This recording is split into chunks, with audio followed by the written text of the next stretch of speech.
नमस्ते दर्शकबिन अनि स्वागत छ तपाईहरूलाई रिभ्यू टाइम्समा।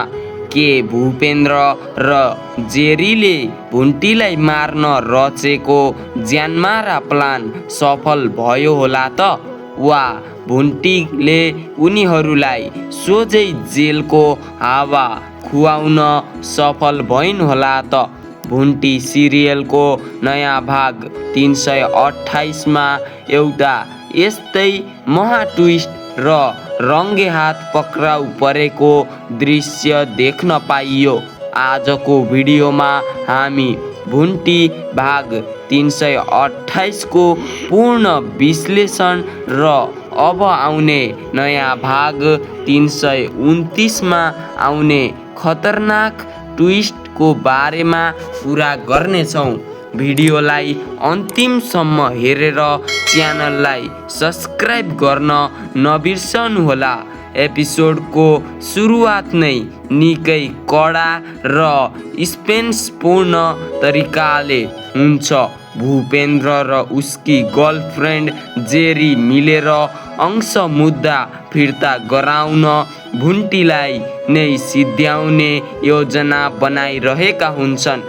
तर उनीहरूको यो कालो षड्यन्त्रको अडियो भुन्टीले आफ्नो मोबाइलमा रेकर्ड गरिसकेकी हुन्छन्। भुन्टीले भूपेन्द्रलाई उसकै घरमा कडा थप्पड र शब्दको प्रहार गर्दै उसको असली अनुहार देखाइदिएकी छिन्।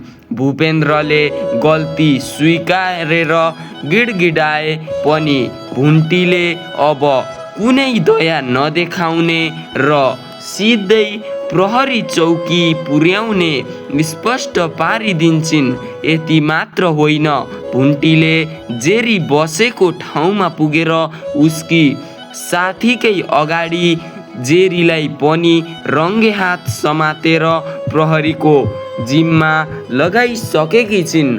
अर्कोतर्फ गाउँबाट सम्पत्तिको रक्षा गर्न भन्दै बालकुमारी र भूपेन्द्रको भाइ घर आइपुग्छन्।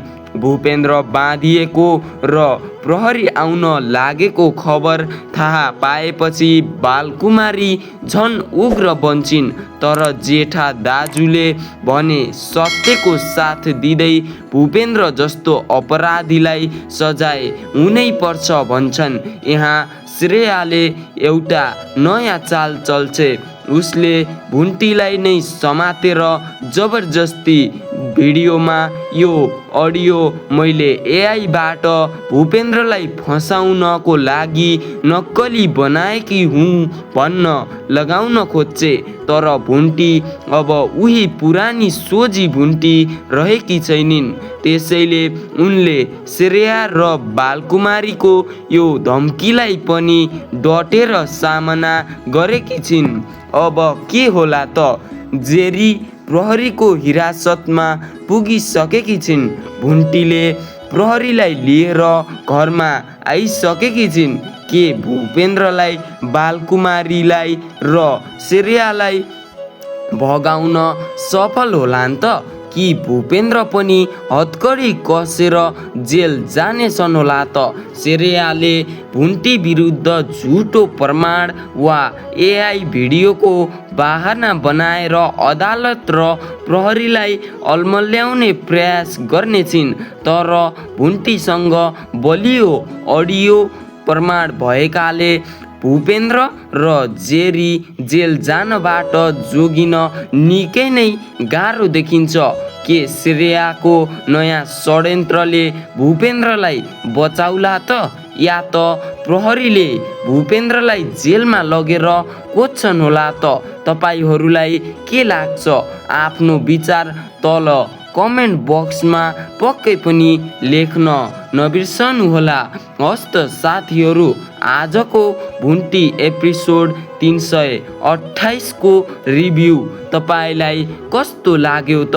भिडियो मन पर्यो भने लाइक, सेयर र हाम्रो यस रिभ्यू टाइम्स च्यानललाई सब्स्क्राइब गरेर नजिकैको घन्टी थिच्न नबिर्सिनुहोला। हस्त, धन्यवाद।